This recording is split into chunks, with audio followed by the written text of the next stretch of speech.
आपल्या देशातले जवळपास 70 ते 80% राजकारणी पॉर्न व्हिडिओज बघतात।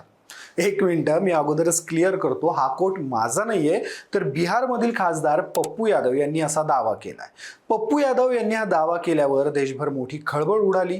कुणी पप्पू यादव यांचं समर्थन केलं तर कुणी त्यांच्या विधानावर टीका।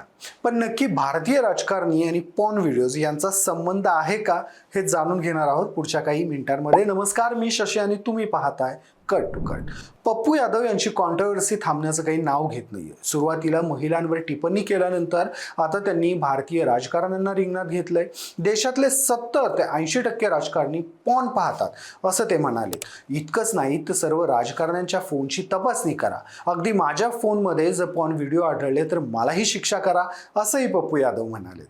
पुढे जाण्या अगोदर आपण पप्पू यादव कोण हे थोडक्यात समजून घेऊ। पप्पू यादव यांचं खरं नाव राजेश रंजन आहे। सध्या ते पूर्णियामधून अपक्ष खासदार म्हणून निवडून गेलेत। एकेकाळी आरजेडी मध्ये राहिलेल्या पप्पू यादव यांनी नंतर स्वतःचा जनाधार पक्ष काढला, जो 2024च्या निवडणुकीच्या अगोदर त्यांनी काँग्रेसमध्ये विसर्जित केला आणि काँग्रेसच्या पाठिंब्यावर ते पूर्णियामधून अपक्ष खासदार म्हणून निवडून आले।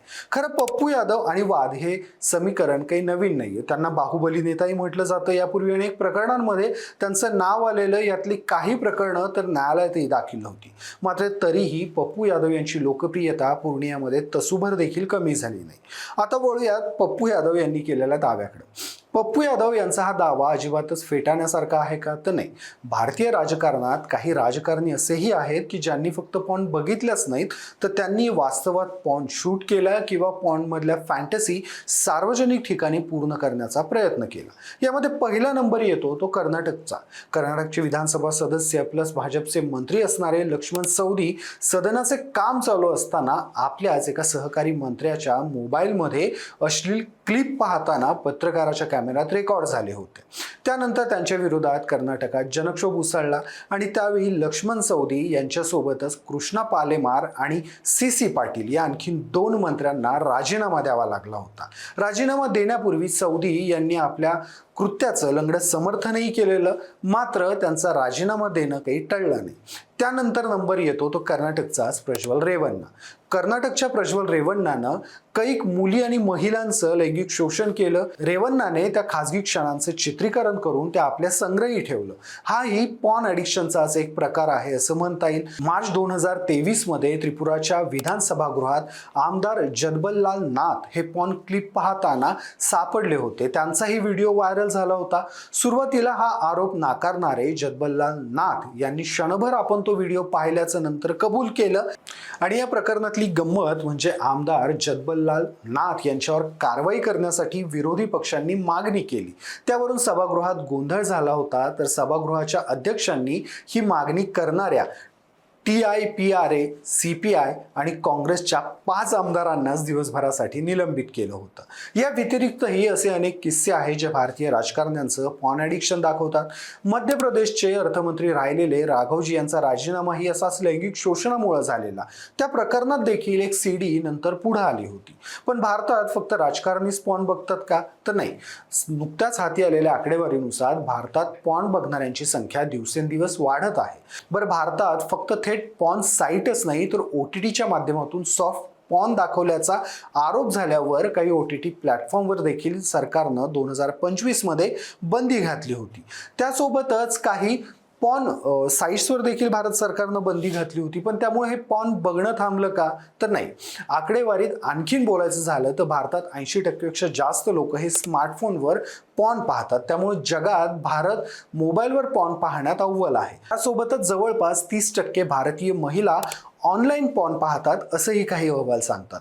सोबतच कोरोनाच्या लॉकडाऊन दरम्यान भारतात पॉर्न पाहणाऱ्यांच्या संख्येत 95% अधिक वाढ झाली होती असं एका अभ्यासात समोर आलं होतं। 18 ते 24 वयोगटातील तरुणांमध्ये पॉर्न पाहण्याचं प्रमाण सर्वाधिक म्हणजे सुमारे 49% असल्याचं समोर आलंय। तिथंच भारत सरकारनं सविता भाभी आणि अशा अनेक जवळपास 800हून अधिक पॉर्न साईट्सवर बंदी घातलेली आहे। मात्र असं असतानाही VPN किंवा मिरर साईट्सचा वापर करून असे व्हिडिओज बघितले जातात। आपल्याला फारसं सामाजिक अंगाकडे न जाता फक्त राजकीय अंगाने या विधानाकडे पाहायचं झालं तर असे खूप सारे इन्सिडेंट्स हे यापूर्वी यापूर्वी भारतीय राजकारणात घडलेल्या आहेत, ज्यात भारतीय राजकारण्यांनी पॉर्न व्हिडिओ शूट केलेत, पॉर्न व्हिडिओ पाहताना सापडलेत. बरं, हे पाहणं किंवा अशा फॅन्सी गोष्टी डोक्यात ठेवून त्या दृष्टीनं कृत्य करणं हे काही चूक नाही. मुळात सेक्शुअलिटी ही प्रत्येकाची खाजगी गोष्ट आहे. मात्र आक्षेप असतो ते या गोष्टी सार्वजनिक ठिकाणी पाहण्यात किंवा करण्यात. याबाबत मध्य प्रदेशच्या मंदसौरमधील मनोहरलाल धाकड यांचं नाव घेता येईल. त्यांनी दिल्ली मुंबई एक्सप्रेसवर जे काही सेक्स फॅन्टसीज केल्या होत्या आणि त्या CCTV मध्ये रेकॉर्ड झाल्यानंतर जो काही राडा झाला, ही घटनाही फार काही जुनी नाहीये.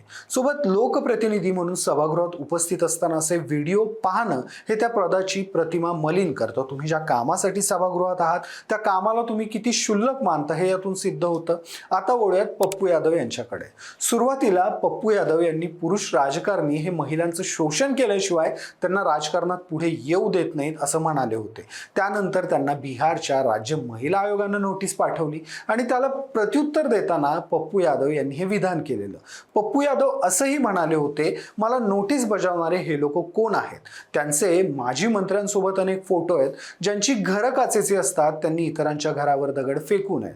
पुरुष राजकारणी महिलांचे शोषण केल्याशिवाय त्यांना राजकारणात येऊ देत नाहीत. हे माझं विधान चुकीचं आहे का असं सवाल करत पप्पू यादव असंही म्हणाले की मी महिलांच्या हक्कांसाठी लढतोय.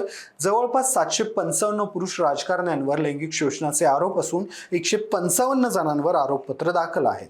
मी पुरुष राजकारण्यांबद्दल बोलत असताना महिला आयोगाला पोटशूळ का उठतोय? हेच राजकारणी महिलांचं शोषण करतात आणि पुन्हा महिला आरक्षणाच्या गप्पा मारतात. त्यामुळे पप्पू यादव यांच्याबाबतचा वाद शमण्याची सध्या तरी काही चिन्ह नाहीये.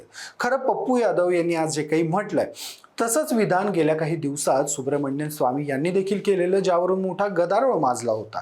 तुर्तास पप्पू यादव यांच्या विधानाबद्दल तुम्हाला काय वाटतं मला कमेंट्समध्ये आवर्जून सांगा. व्हिडिओ आवडला असेल तर व्हिडिओला लाईक करा, शेअर करा आणि कट टू कटला सबस्क्राईब करायला विसरू नका.